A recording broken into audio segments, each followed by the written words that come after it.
কি সুন্দর করে চলে গেল। গরুর রচনা শিখে গেছি, এখন এসছে হচ্ছে গিয়ে নদী, গরুর তারপরে রচনাটা লেখা হয়ে গেল।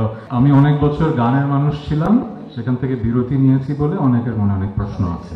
অনেক ফ্যামিলির সঙ্গে যেটা দেখা হচ্ছে তাদের সঙ্গে আপনি মিশছেন এবং আপনারও নিজের ফ্যামিলি আছে এবং সম্প্রতি নতুন সংসার করেছেন, আপনার ফ্যামিলির সঙ্গে কি সুন্দর করে চলে গেল।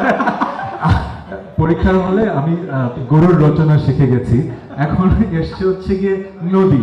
তো একটা সুন্দর নদী, নদীর পাশে ঘাস, ঘাসের মাঝে একটা গরু দাঁড়িয়ে আছে, গরুর তারপরে রচনাটা লেখা হয়ে গেল। তো আমি বুঝতে পারছি আপনাকে যে প্রশ্ন শিখিয়ে দেওয়া হয়েছে সেই প্রশ্নটা আপনি করেছেন। আমরা ফ্যামিলি ফিউডে থাকি। Thank you very much. তারপরে নেক্সট কোয়েশ্চেন। জি জি জি জি বলেন। আমরা রাখছি কেন? রাগানোর কিছু নেই তো। আমি খোলাখুলি বলি, সবার মধ্যে আসলে যে প্রশ্ন কেউ সাহস করে করবে না, আমি সাহস করে করতে চাই না, এমন কোনো প্রশ্ন করবেন না যেটাতে অনেক সাহস লাগে। আমি শেষ, আমাদের দরকার নেই, ফ্যামিলি ফিট হয়ে গেছে। আচ্ছা, যেটা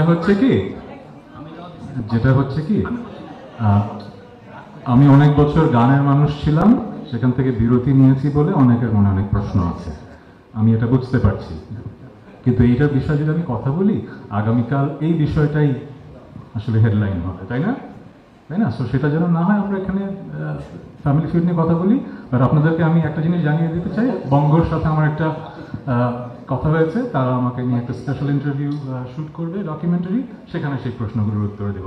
থ্যাংক ইউ ভেরি মাচ। শুধু তো অনেক আগে বন্ধ করে দিয়েছি, অনেক আগে থেকে বন্ধ করে দিয়েছি।